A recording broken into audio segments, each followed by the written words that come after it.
Hi everyone, how are we doing? I hope that it's a nice day out there for everyone, and everyone's doing quite well. I mean, out there being a relative term because we're all stuck inside, but you know how it is. I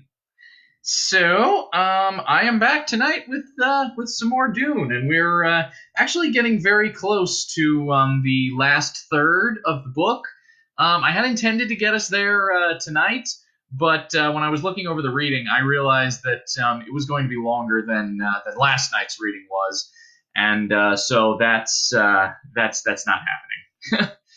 um, what I'm planning on doing is I will be doing one chapter tonight.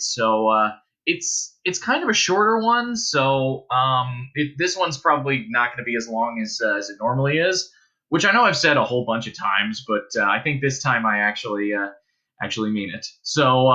We'll see when we get to the time at the end. Last night's reading, which, as I said, was a longer one, was entirely Harkonnen focused, and we saw the Baron entertaining the Count and Lady Fenring, who were representatives of the Emperor's court, and the Emperor expressed certain displeasures with how the Baron conducted business on Arrakis. And we also saw the Baron's nephew, Feyd-Rautha, fight in the arena against an Atreides prisoner and kill him through trickery, which seems to be how the Harkonnens do things. That brings us back to where we'll be tonight, which we're going back into the desert with Paul and the Fremen. So we'll see how that goes for us. Here we go. Muad'Dib tells us in A Time of Reflection that his first collisions with Arrakeen necessities were the true beginnings of his education. He learned then how to pull the sand for its weather, learned the language of the wind's needles stinging his skin, learned how the nose can budge with sandich, and how to gather his body's precious moisture around him to guard it and preserve it. As his eyes assumed the blue of the Abad, he learned the Chakopsa way. Stilgar's preface to Muad'Dib the Man by the Princess Irulan. Stilgar's troop, returning to the Sietch with its two strays from the desert, climbed out of the basin in the waning light of the first moon. The robed figures hurried with the smell of home in their nostrils. Dawn's gray line behind them was the brightest at the notch in their horizon calendar that marked the middle of autumn, the month of Caprock. Wind-raked dead leaves strewed the cliff base where the Sietch children had been gathering them, but the sounds of the troop's passage, except for occasional blunderings by Paul and his mother, could not be distinguished from the natural sounds of the night. Paul wiped sweat-caked dust from his forehead, felt a tug at his arm, heard Cheney's voice hissing, "Do as I told you. Bring the fold of your hood down over your forehead. Leave only the eyes exposed. You waste moisture." A whispered command behind them demanded silence. "The desert hears you!" A bird chirruped from the rocks high above them. The troop stopped, and Paul sensed abrupt tension. There came a faint thumping from the rocks, a sound no louder than mice jumping in the sand. Again the bird chirruped. A stir passed through the troop's ranks, and again the mouse thumping pecked its way across the sand. Once more the bird chirruped. The troop resumed its climb up into a crack in the rocks, but there was a stillness of breath about the Fremen now that filled Paul with caution, and he noted covert glances toward Cheney, the way she seemed to withdraw, pulling in upon herself. There was rock underfoot now, a faint gray swishing of robes around them, and Paul sensed a relaxing of discipline, but still that quiet of the person about Cheney and the others. He followed a shadow shape, up steps, a turn, more steps, into a tunnel, past two moisture-sealed doors, and into a globe-lighted narrow passage with yellow rock walls and ceiling. All around him, Paul saw the Fremen throwing back their hoods, removing nose plugs, breathing deeply. Someone sighed.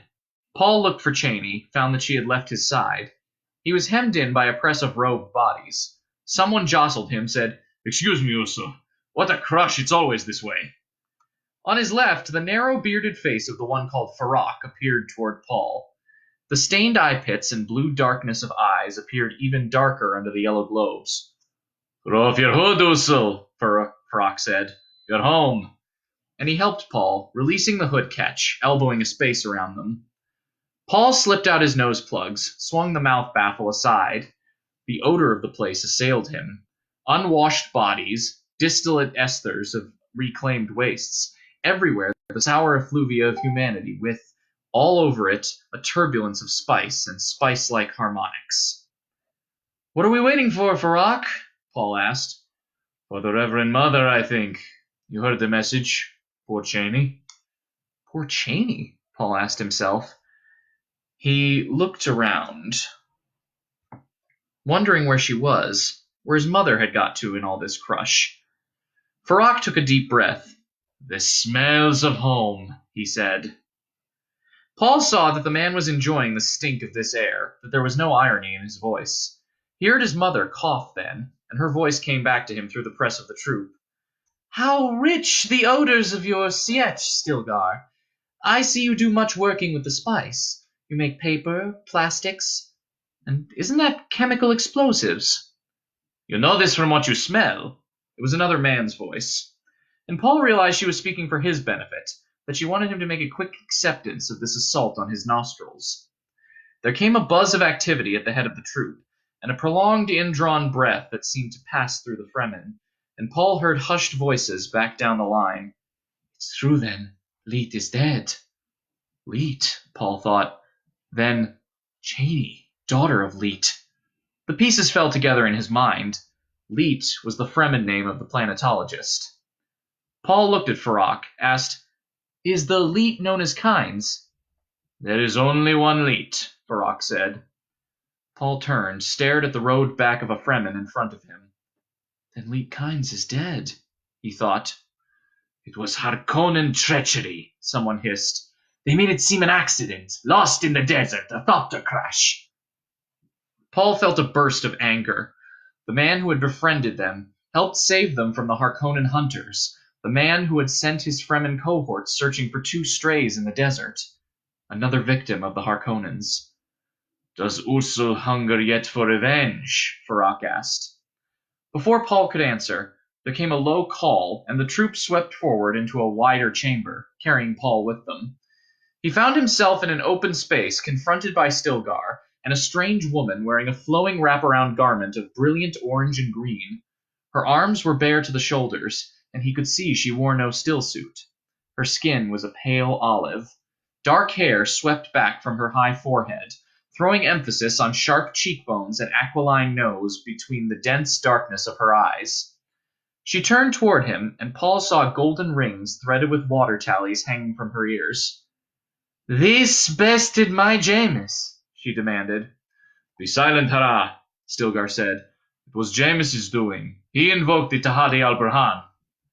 "He's not but a boy," she said. She gave her head a sharp shake from side to side, setting the water tallies to jingling. "My children made fatherless by another child? Surely it was an accident." "Usul, how many years have you?" Stilgar asked. 15 standard, Paul said. Stilgar swept his eyes over the troop. "Is there one among you cares to challenge me?" Silence. Stilgar looked at the woman. "Until I've learned his weirding ways, I'd not challenge him." She returned his stare. "But—" "You saw the stranger woman who went with Cheney to the Reverend Mother?" Stilgar asked. "She's an outfrain Sayadina, mother to this lad.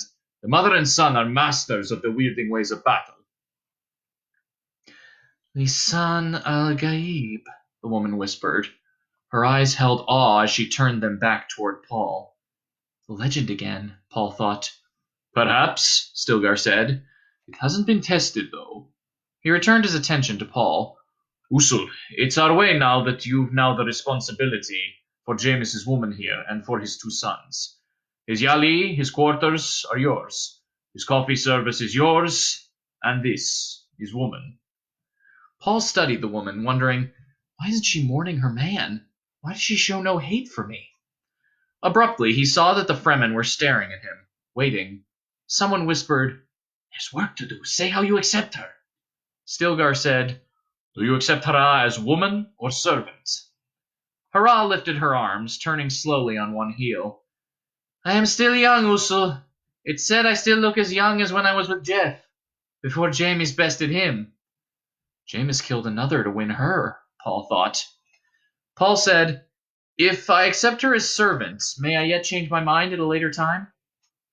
You'd have a year to change your decision, Stilgar said. After that, she's a free woman to choose as she wishes, or you could free her to choose for yourself at any time. But she's your responsibility no matter what, for 1 year. And you'll always share some responsibility for the sons of Jamis. I accept her as servant, Paul said. Hurrah stamped a foot, shook her shoulders with anger. But I'm young! Stilgar looked at Paul, said, Caution's a worthy trait in a man who'd lead. But I'm young, Hurrah repeated. Be silent, Stilgar commanded. If a thing has merit, it'll be.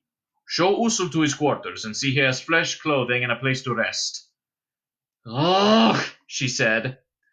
Paul had registered enough of her to have a first approximation. He felt the impatience of the troop, knew many things were being delayed here. He wondered if he dared ask the whereabouts of his mother and Cheney, saw from Stilgar's nervous stance that it would be a mistake. He faced Hurrah, pitched his voice with tone and tremolo to accent her fear and awe, said, Show me my quarters, Hurrah! We will discuss your youth another time. She backed away 2 steps, cast a frightened glance at Stilgar. He has the weirding voice, she husked. Stilgar, Paul said, Cheney's father put heavy obligation on me. If there's anything... It'll be decided in council, Stilgar said. You can speak then. He nodded in dismissal, turned away with the rest of the troop following him. Paul took Hurrah's arm, noting how cool her flesh seemed, feeling her tremble. I'll not harm you, Hurrah, he said. Show me our quarters, and he smoothed his voice with relaxance. You'll not cast me out when the year's gone, she said. I know for true I'm not as young as once I was. As long as I live, you'll have a place with me, he said. He released her arm. Come now, where are our quarters? She turned, led the way down the passage, turning right into a wide cross tunnel lighted by evenly spaced yellow overhead globes. The stone floor was smooth, swept, clean of sand. Paul moved up beside her, studied the aquiline profile as they walked. You do not hate me, Hurrah? Why should I hate you? She nodded to a cluster of children who stared at them from the raised ledge of a side passage. Paul glimpsed adult shapes behind the children, partly hidden by filmy hangings. I bested Jamis. Stilgar said the ceremony was held, and you're a friend of Jamis. She glanced sidelong at him. Stilgar said you gave moisture to the dead. Is this truth? Yes. It's more than I'll do. Can do. Don't you mourn him? In the time of mourning, I'll mourn him. They passed an opened archway. Paul saw through it men and women working with stand-mounted machinery in a large, bright chamber. There seemed an extra tempo of urgency to them. What are they doing in there? Paul asked. She glanced back as they passed beyond the arch, said, They hurry to finish the quota in the plastic shop before we flee. We need many dew collectors for the planting. Flee? Until the butchers stop hunting us or are driven from our land. Paul caught himself in a stumble, sensing an arrested instant of time, remembering a fragment, a visual projection of prescience. But it was displaced, like a montage in motion. The bits of his prescient memory were not quite as he remembered them. The Sardaukar hunt us, he said. They'll not find much expecting an empty sietch or two, she said, and they'll find their share of death in the sand. They'll find this place, he asked. Likely. Yet we take the time to... He motioned with his head toward the arch now far behind them. Make dew collectors? The planting goes on. What are dew collectors? He asked. The glance she turned on him was full of surprise. Don't they teach you anything in the... wherever it is you come from? Not about dew collectors. Ha! She said, and there was a whole conversation in the one word. Well, what are they? Each bush, each weed you see out there in the erg, she said. How do you suppose it lives when we leave it? Each is planted most tenderly in its own little pit. The pits are filled with smooth ovals of chromoplastic. Light turns them white. You can see them glistening in the dawn if you look down from a high place. White reflects. But when old Father Sun departs, The chromoplastic reverts to transparency in the dark. It cools with extreme rapidity. The surface condenses moisture out of the air. That moisture trickles down to keep our plants alive. Dew collectors, he muttered, enchanted by the simple beauty of such a scheme. I'll mourn Jameis in the proper time for it, she said, as though her mind had not left her at his other question. He was a good man, Jameis, but quick to anger. A good provider, Jameis, and a wonder with the children. He made no separation between Jeff's boy, my firstborn, and his own true son. They were equal in his eyes. She turned a questing stare on Paul. Would it be that way with you, Usul? We don't have that problem. But if... Hurrah! She recoiled at the harsh edge in his voice. They passed another brightly lighted room visible through an arch on their left. What's made there? He asked. They repair the weaving machinery, she said. But it must be dismantled by tonight. She gestured at a tunnel branching to their left.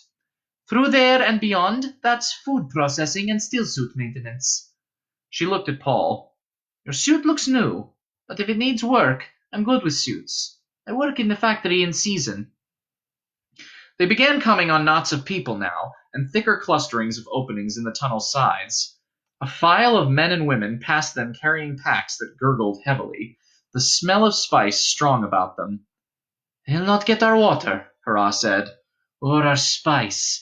You can be sure of that. Paul glanced at the openings in the tunnel walls, seeing the heavy carpets on the raised ledge, glimpses of rooms with bright fabrics on the walls, piled cushions. People in the openings fell silent at their approach, followed Paul with untamed stares. The people find it strange you bested Jameis, Hurrah said. Likely you'll have some proving to do when we're settled in a new Sietch. I don't like killing, he said. Thus Stilgar tells it, she said, but her voice betrayed her disbelief. A shrill chanting grew louder ahead of them. They came to another side opening, wider than any of the others Paul had seen. He slowed his pace, staring in at a room crowded with children sitting cross-legged on a maroon-carpeted floor. At a chalkboard against the far wall stood a woman in a yellow wraparound, a projectostylus in one hand. The board was filled with designs, circles, wedges and curves, snake tracks and squares, flowing arcs split by parallel lines. The woman pointed to the designs one after the other as fast as she could move the stylus, and the children chanted in rhythm with her moving hand. Paul listened, hearing the voices grow dimmer behind as he moved deeper into the Sietch with Hurrah. Tree, the children chanted. Tree, grass, dune, wind, mountain, hill, fire, lightning, rock, rocks, dust, sand, heat, shelter, heat, full, winter, cold, empty, erosion, summer, cavern, day, tension, moon, night, caprock, sandtide, slope, planting, binder. You conduct classes at a time like this? Paul asked. Her face went somber, and grief edged her voice. What Leet taught us, we cannot pause an instant in that. Leet who is dead must not be forgotten. It's the Chicopsa way. She crossed the tunnel to the left, stepped up onto a ledge, parted gauzy orange hangings, and stood aside. Your Yali is ready for you, Usul. Paul hesitated before joining her on the ledge. He felt a sudden reluctance to be alone with this woman. It came to him that he was surrounded by a way of life that could only be understood by postulating an ecology of ideas and values. He felt that this Fremen world was fishing for him, trying to snare him in its ways, and he knew what lay in that snare. The wild jihad, the religious war he felt he should avoid at any cost. This is your Yali, Hurrah said. Why do you hesitate? Paul nodded, joined her on the ledge. He lifted the hangings across from her, feeling metal fibers in the fabric, followed her into a short entranceway, and then into a larger room, square, about 6 meters to a side. Thick blue carpets on the floor, blue and green fabrics hiding the rock walls, glow globes tuned to yellow overhead bobbing against draped yellow ceiling fabrics. The effect was that of an ancient tent. Hurrah stood in front of him, left hand on hip, her eyes studying his face. The children are with a friend, she said. They will present themselves later. Paul masked his unease beneath a quick scanning of the room. Thin hangings to the right, he saw, partly concealed a larger room with cushions piled around the walls. He felt a soft breeze from an air duct, saw the outlet cunningly hidden in a pattern of hangings directly ahead of him. Do you wish me to help you remove your still suit? Ara asked. No, thank you. Shall I bring food? Yes. There is a reclamation chamber off the other room, she gestured. For your comfort and convenience when you're out of your still suit. You said we have to leave the Sietch, Paul said. Shouldn't we be packing or something? It will be done in its time, she said. The butchers have yet to penetrate to our region. Still she hesitated, staring at him. What is it? He demanded. You've not the eyes of the Abad, she said. It's strange, but not entirely unattractive. Get the food, he said. I'm hungry. She smiled at him, a knowing woman's smile that he found disquieting. I am your servant, she said, and whirled away in one lithe motion, ducking behind a heavy wall hanging that revealed another passage before falling back into place. Feeling angry with himself, Paul brushed through the thin hanging on the right and into the larger room. He stood there a moment, caught by uncertainty, and he wondered where Cheney was. Cheney, who had just lost her father. We're alike in that, he thought. A wailing cry sounded from the outer corridors, its volume muffled by the intervening hangings. It was repeated, a bit more distant. And again, Paul realized that someone was calling the time. He focused on the fact that he had seen no clocks. The faint smell of burning creosote bush came to his nostrils, riding in the omnipresent stink of the Sietch. Paul saw that he had already suppressed the odorous assault on his senses. And he wondered again about his mother, how the moving montage of the future would incorporate her, and the daughter she bore. Mutable time awareness danced around him.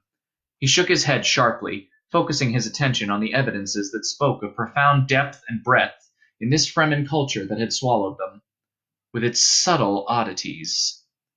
He had seen a thing about the caverns in this room, a thing that suggested far greater differences than anything he had yet encountered. There was no sign of a poison snooper here, no indication of their use anywhere in the cave warren. Yet he could smell poisons in the Sietch stench, strong ones, common ones. He heard a rustle of hangings, thought it was Hurrah returning with food, and turned to watch her. Instead, from beneath a displaced pattern of hangings, he saw two young boys, perhaps aged 9 and 10, staring out at him with greedy eyes. Each wore a small kinjal type of crysknife, resting a hand on the hilt. And Paul recalled the stories of the Fremen, that their children fought as ferociously as the adults. And there we go. That's our chapter for today. Like I said, it was going to be a shorter one, so it's going to be probably a pretty average length one for tomorrow. So that'll be good. It all averages out. All right. So I hope that everybody is having a good quarantine out there. I know that we'd all rather be doing something else, but I think we're making the most of it, and I think we're doing a very good job of it with keeping ourselves and keeping others safe. So I will be back with more Dune tomorrow. I hope everyone enjoyed, and I will see you then. Good night, everyone.